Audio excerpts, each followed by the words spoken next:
Hi, good morning, good afternoon and good evening.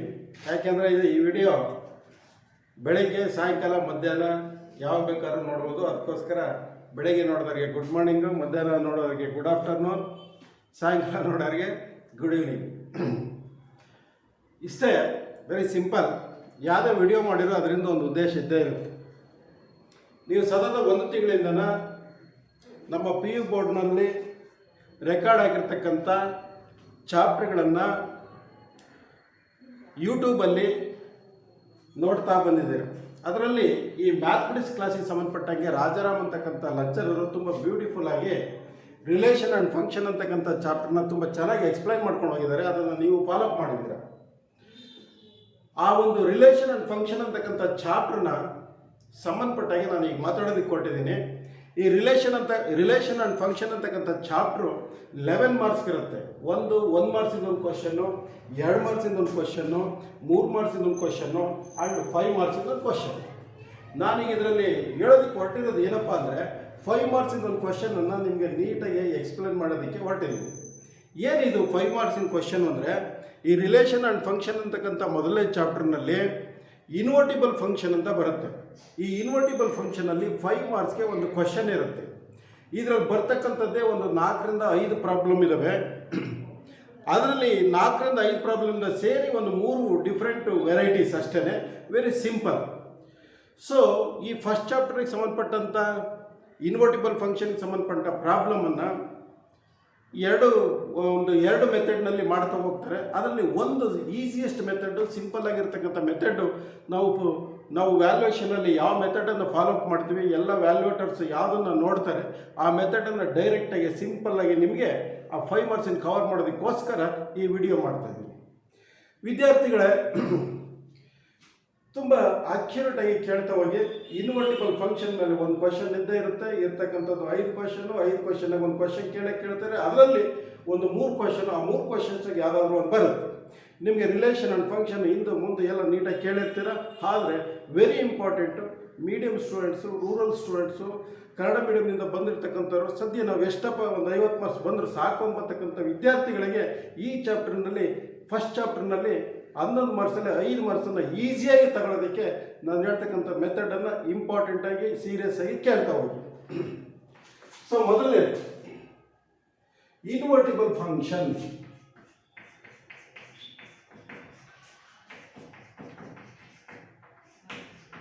Invertible function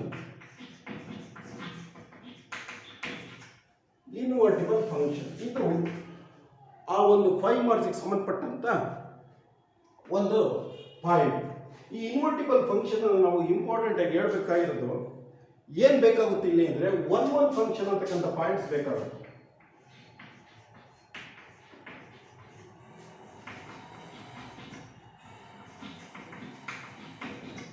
one function ಅಂತಕ್ಕಂಥ points ನಿಮ್ಗೆ ಇಲ್ಲಿ ಬೇಕಾಗುತ್ತೆ. Invertible function ಕೊಟ್ಟಿರ್ತಕ್ಕಂಥ 5 ಮಾರ್ಕ್ಸಿನ ಪ್ರಾಬ್ಲಮನ್ನು ನೀವು ಮಾಡಬೇಕು ಅಂದರೆ ನೀವು ಮೇಯ್ನ್ ಫಸ್ಟ್ ತಿಳ್ಕೊಬೇಕಾಗಿರ್ತಕ್ಕಂಥದ್ದು ಏನು ಅಂದರೆ, ಇನ್ನು ಒನ್ ಫಂಕ್ಷನ್ ಅಂತ. ಒನ್ ಫಂಕ್ಷನ್ ಅಂದರೆ ಏನು ಅಂದರೆ, ನೋಡಿ, very simple. Let f of x tends to y is said to be f of x tends to y is said to be one function. Is said to be one function. Let f of x tends to y is said to be one function. That is, f of x1 is equal to f of x2 for all x1, x2 belongs to what? First set. ಇಲ್ಲಿ ಏನು first ಬಂದಿರುತ್ತೆ x domain ಅದಾಗಿರುತ್ತೆ. x1, x2 belongs to capital X. So, therefore x1 is equal to x2. Therefore, x1 is equal to x2. This is one function definition. Nodi, once again, one function definition. Let f of x tends to y is said to be one function. That is, f of x1 is equal to f of x2. For all x1, x2 belongs to x ಅಂತ ಬರೀಲೇಬೇಕು. ಇದು main important point. f of x1 is equal to f of x2 ಆದರೆ ಇಲ್ಲಿ ff ಒಂದು left cancellation ಅಂತ ಎಲ್ಲ ನಾವು ಹಿಂದೆ ಹೇಳ್ತೀವಿ ಎಲ್ಲ ಬೇರೆ ಕಡೆ, ಅಂದರೆ ಆ ಮೀನಿಂಗ್ ನೀವು ತಗೊಂಡ್ರೆ ಓನ್ಲಿ x1 = x2 ಬರುತ್ತೆ. ಇದು ಏನು ಎತ್ತ ಎಲ್ಲ ಡೀಟೇಲು ನಾವು ಇಂಡಿವಿಜುವಲ್ ಡೆಫಿನೇಷನ್ ಹೇಳ್ತಾ ಹೋದರೆ ನಿಮಗೆ ಕೆಲ ಕನ್ಫ್ಯೂಸ್ ಆಗಿ ಹೋಗುತ್ತೆ. ನಿಮಗೆ ಒಂದು ಫಂಕ್ಷನ್ ಅಂದರೆ ಇಷ್ಟು ನಿಮಗೆ ನೀಟಾಗಿ ಗೊತ್ತಿರಬೇಕು. ಎಷ್ಟು? ಈ ಪಾಯಿಂಟ್. ಎರಡನೇ ಡೆಫಿನೇಷನ್ ಏನಪ್ಪ ಅಂದರೆ ಆನ್ ಟು ಫಂಕ್ಷನ್. ಎರಡನೇ ಡೆಫಿನೇಷನ್ ಯಾವುದು? ಆನ್ ಟು ಫಂಕ್ಷನ್ ಅಂತಕ್ಕಂಥ ಚಾಪ್ಟರ್. ಈ ಆನ್ ಟು ಎರಡನೇ ಡೆಫಿನೇಷನ್ ಆನ್ ಟು ಫಂಕ್ಷನ್ ಅಂತಕ್ಕಂಥ ಪಾಯಿಂಟ್. ಈ ಆನ್ ಟು ಫಂಕ್ಷನ್ ಅಂತಂದ್ರೆ ಏನು ಅಂದರೆ ನೋಡಿ, ಇಲ್ಲಿ ಒಂದು ಸೆಕೆಂಡ್ ಹೇಳ್ತೀನಿ. Let f of x tends to y is said to be f of x tends to y is said to be onto function. Is said to be onto function. Once again ನೋಡಿ, ಆ one function ಹೇಳ್ಬೇಕಾದ್ರೆ ಏನು same dialogue points ತಗೊಂತೀವೋ ಅಲ್ಲಿ one ಬದಲಾಗಿ ಇಲ್ಲಿ onto. But definition is let f of x tends to y is said to be onto function. That is ಅಂದರೆ let y belongs to capital Y. Let y belongs to capital Y. There exists x belongs to x such that y is equal to f of x. Now this is the definition. One, let f of x tends to y is said to be onto function. Let y belongs to y, there exists x belongs to x such that y is equal to f of x ಅಂತಕ್ಕಂಥ point. ಇದು ಆಂಟು function definition, ಇದು one function definition. ನೋಡಿ, ನೀವು bijective function problem ಅನ್ನು ಮಾಡಬೇಕು ಅಂತಂದ್ರೆ ನಿಮಗೆ one onto ಅಂತ ಮಾಡಬೇಕು. ಒನ್ ಆಂಟು ನೋಡಿದಾದ್ಮೇಲೆ ಇಂಪಾರ್ಟೆಂಟ್ ಪಾಯಿಂಟ್ ಏನಾಗುತ್ತೆ, ಯಾವುದೇ ಫಂಕ್ಷನ್ನು ಒನ್ ಆಂಟು ಆಗಿತ್ತು ಅಂದರೆ that function is set to be a bijective function ಅಂತ ಹೇಳ್ತೀವಿ. ಸೊ ಬೈಜೆಕ್ಟಿವ್ ಫಂಕ್ಷನ್ ಅಂತ ಹೇಳಬೇಕು ಅಂತಂದರೆ ಎವರಿ ಇನ್ವರ್ಟಿಬಲ್ ಫಂಕ್ಷನ್ ತಗೊಂಡಾಗ ಅದು ಬೈಜೆಕ್ಟಿವ್ ಆಗೇ ಇರುತ್ತೆ. ಸೊ ಹಾಗಾಗಿ ಇವೆರಡು ರೂಲ್ಸನ್ನು ನಾವು ಹೇಳಿದಾದ್ಮೇಲೆ ನೋಡಿ, ಒನ್ ಫಂಕ್ಷನ್ ಡೆಫಿನೇಷನ್ ಅನ್ನು ಹೇಳಿದ್ರೆ ಒನ್ ಫಂಕ್ಷನ್ ಡೆಫಿನೇಷನ್ ಸಂಬಂಧಪಟ್ಟಂಥ ಪ್ರಾಬ್ಲಮ್ ಅನ್ನು ಮಾಡಿದ್ರೆ 2 ಮಾರ್ಕ್ಸು, ಆಟೋ ಫಂಕ್ಷನ್ ಸಂಬಂಧಪಟ್ಟಂಥ ಮೆಥಡ್ ಅನ್ನು ಸ್ಟೆಪ್ ಅನ್ನು ಮಾಡಿದ್ರೆ 2 ಮಾರ್ಕ್ಸ್. ಇಲ್ಲಿ ಇದಕ್ಕೆ 4 ಮಾರ್ಕ್ಸು. ಇನ್ನು ಉಳಿದಿರೋದು ಇನ್ನು ಫೈಂಡ್ ಇನ್ವರ್ಸ್ ಫಂಕ್ಷನ್ ಅಂತ ಹೇಳ್ತಾರೆ.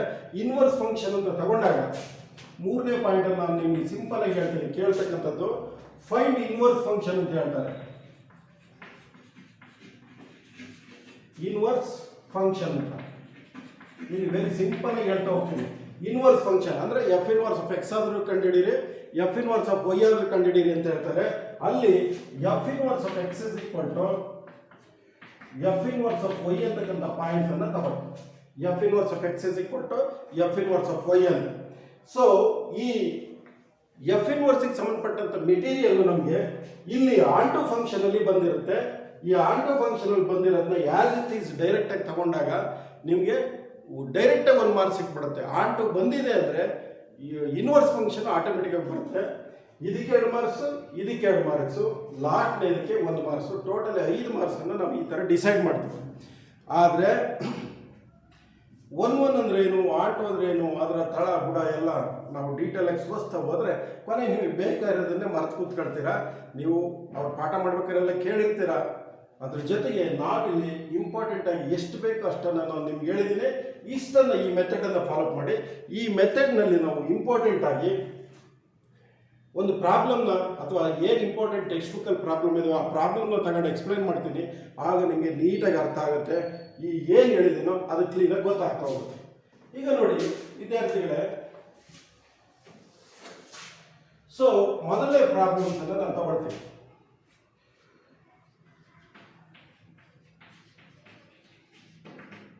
ಫಸ್ಟ್ ಪ್ರಾಬ್ಲಮ್ಸ್ ಏನಿಲ್ಲಿ, ಏನು ಮೊದಲನೇ ಪ್ರಾಬ್ಲಮ್ ಏನು ನೋಡಿ. ನೀವು ಟೆಕ್ಸ್ಟ್ ಬುಕ್ಕಿಂದ ಪ್ರಾಬ್ಲಮ್ ಅನ್ನು ನಾನು ತಗೊಂಡು ಎಕ್ಸ್ಪ್ಲೈನ್ ಮಾಡ್ತೀನಿ.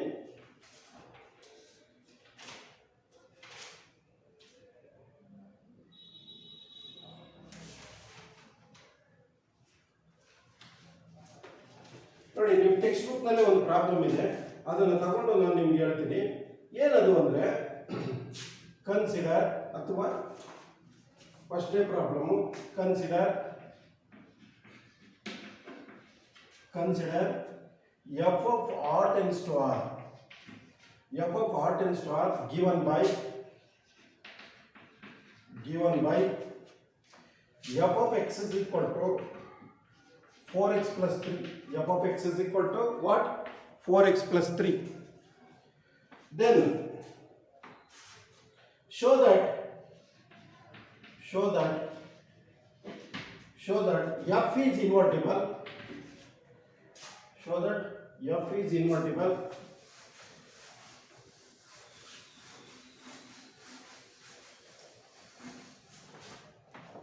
Show that f is invertible. Show that f is invertible. Next point ಏನಂದ್ರೆ find the inverse of f.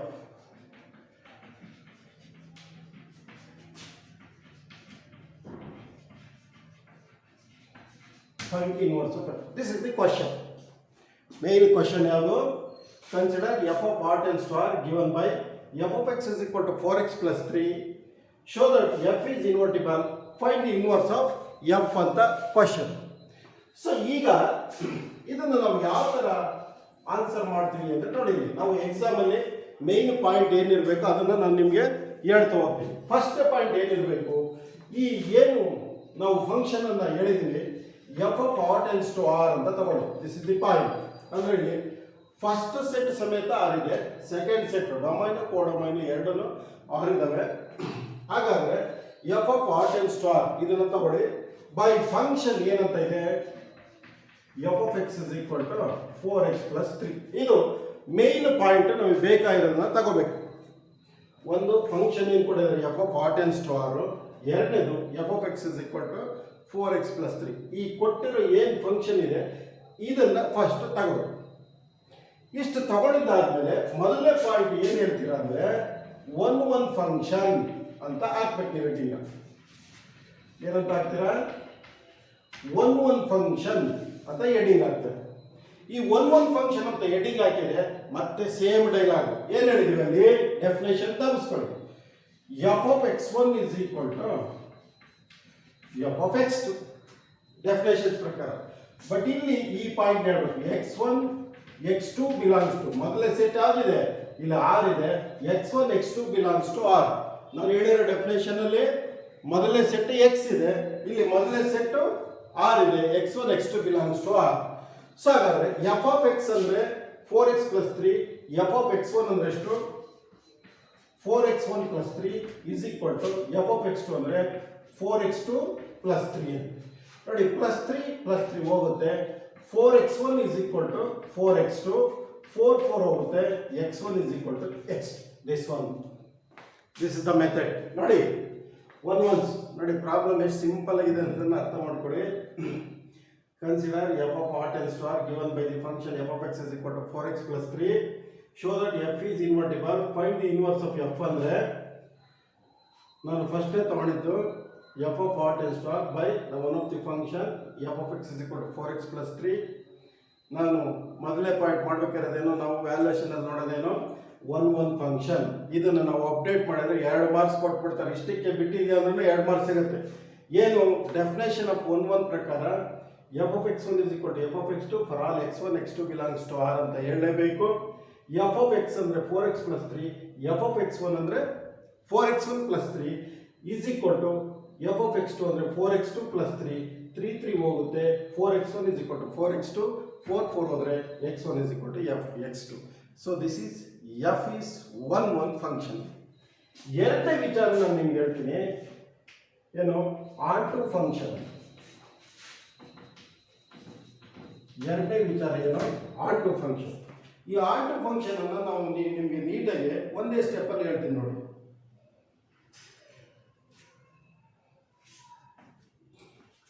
So ಏನು ಆನ್ ಟು ಫಂಕ್ಷನ್ ಅಂದರೆ ಲೆಟ್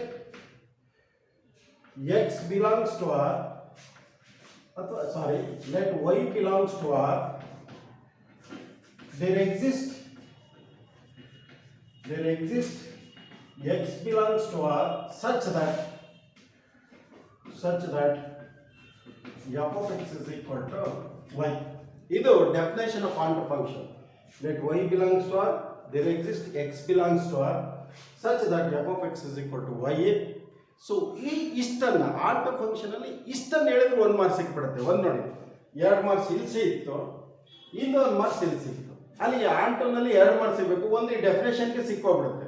ಇನ್ನು ಉಳಿದಿದ್ದೇನಪ್ಪ ಅಂದರೆ ನೋಡಿ ಎಫ್ ಆಫ್ ಎಕ್ಸ್ ಕೊಟ್ಟು ವೈ ಅಂತ ಇದೆಯಲ್ಲ, ಎಫ್ ಆಫ್ ಎಕ್ಸ್ ಅಂದರೆ ಏನು 4x + 3 ಅಂದರೆ 4x + 3 is equal to y, 4x is equal to y minus 3, right. ಅಲ್ಲಿಗೆ x is equal to ಏನಾಗುತ್ತೆ ಅಂದರೆ +3 ಕಡೆ ಬಂದರೆ -3, y minus 3/4, x is equal to y minus 3/4. But x belongs to ಏನು r ಅಂತ.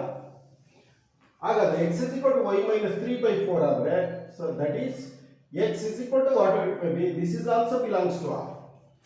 ಇಷ್ಟಕ್ಕೆ ನಾವು ಇಷ್ಟು ಏನು ಬಂದಿದೆ therefore f of x is onto ಅಂತ ಹೇಳ್ತೀವಿ. f of x is onto function ಅಂತ ಹೇಳ್ತೀವಿ. Okay, f of x is onto function ಅಂದ್ರೆ so therefore f of x is bijective, automatically f of x is invertible ಅಂತ ಹೇಳ್ತೀವಿ. ಅಲ್ಲಿಗೆ ನೀವು common ಆಗಿ f of x is onto ಹಾಕಿದ್ರೆ f of x is invertible ಅಂತ ಹೇಳ್ತೀವಿ. f of x is invertible ಯಾಕೆಂದ್ರೆ ಯಾವುದೇ ಇನ್ವರ್ಟಿಬಲ್ ಫಂಕ್ಷನ್ ಅಂತ ಅಂದ್ರೆ ನಾವು ಕಾಮನ್ ಆಗಿ 1 1 and r2 ಆಗಿದ್ರೆ therefore it is invertible ಅಂತ ಹೇಳ್ತೀವಿ. ಅಲ್ಲಿಗೆ 2 ಮಾರ್ಕ್ಸ್, ಇದಕ್ಕೆ 4 ಮಾರ್ಕ್ಸ್ ಸಿಕ್ತು. ಮೂರನೇ ಪಾಯಿಂಟ್ ಏನಪ್ಪ ಅಂದ್ರೆ ಎಫ್ ಇನ್ವರ್ಸ್ ಆಫ್ ಎಕ್ಸ್ ಅಂತ ಕೇಳ್ತಾರೆ. ಸೊ ನೋಡಿ x is equal to y minus 3/4. F inverse of x ಅಂದ್ರೆ ಏನು ಅಂದ್ರೆ ಇಲ್ಲಿ ಏನು ಎಕ್ಸ್ ಐಟಮ್ ಬಂದಿರುತ್ತೆ ಅಲ್ಲಿ ಎಫ್ ಇನ್ವರ್ಸ್ ಆಫ್ ಎಕ್ಸ್ ಅಂದಾಗ ಇಲ್ಲಿ y ಇರುತ್ತೆ, ಎಕ್ಸ್ ಹಾಕಿ x minus 3/4 ಅಥವಾ ಎಫ್ ಇನ್ವರ್ಸ್ ಆಫ್ y ಕೇಳಿದ್ರ ಸೇಮ್ ಅದು ಯಾಕಿದೆಯಾ ಬರೀ y minus 3/4. F inverse of X ಕೇಳಿದ್ರೆ ಇದು ಬರೆಯೋದು, ಎಫ್ ಇನ್ವರ್ಸ್ ಆಫ್ ವೈ ಕೇಳಿದ್ರೆ ಇದು ಬರೆಯೋದು. ಎರಡು ಏನು ಬರೆಯೋದು ಬೇಕಾಗಿಲ್ಲ. ಇದಕ್ಕೆ 1 ಮಾರ್ಕ್ಸ್ ಡೈರೆಕ್ಟ್ ನೋಡಿ, ಇದಕ್ಕೆ 2 ಮಾರ್ಕ್ಸು, ಇದಕ್ಕೆ 2 ಮಾರ್ಕ್ಸು, ಇದಕ್ಕೆ 1 ಮಾರ್ಕ್ಸ್. ಈ ಥರ ಸಿಂಪಲ್ ಆಗಿ 5 ಮಾರ್ಕ್ಸ್ ಕ್ವಶನನ್ನು ನಾವು ಕವರ್ ಮಾಡ್ಕೋಬಹುದು. ಸೊ ಈ ಥರ ಇನ್ವರ್ಟಿಬಲ್ ಫಂಕ್ಷನ್ ನಾವು ಇಲ್ಲಿ ಕಾಮನ್ ಆಗಿ ಹೇಳ್ತೀವಿ. ಸೊ ಇದು ಮೊದಲನೇ ಪ್ರಾಬ್ಲಮ್ಮು. ಹಾಗಾಗಿ ತಮಗೆಲ್ಲ ಸಿಂಪಲ್ ಆಗಿ ಅರ್ಥ ಆಗಿದೆ ಅಂತ ಅಂದ್ಕೊಂಡಿದ್ದೀನಿ. ಎರಡನೇ ವಿಡಿಯೋದಲ್ಲಿ ನಾನು ಎರಡನೇ ಪ್ರಾಬ್ಲಮನ್ನು ಮಾಡ್ತೀನಿ. ಸದ್ಯಕ್ಕೆ ಇಷ್ಟು ಸಾಕು.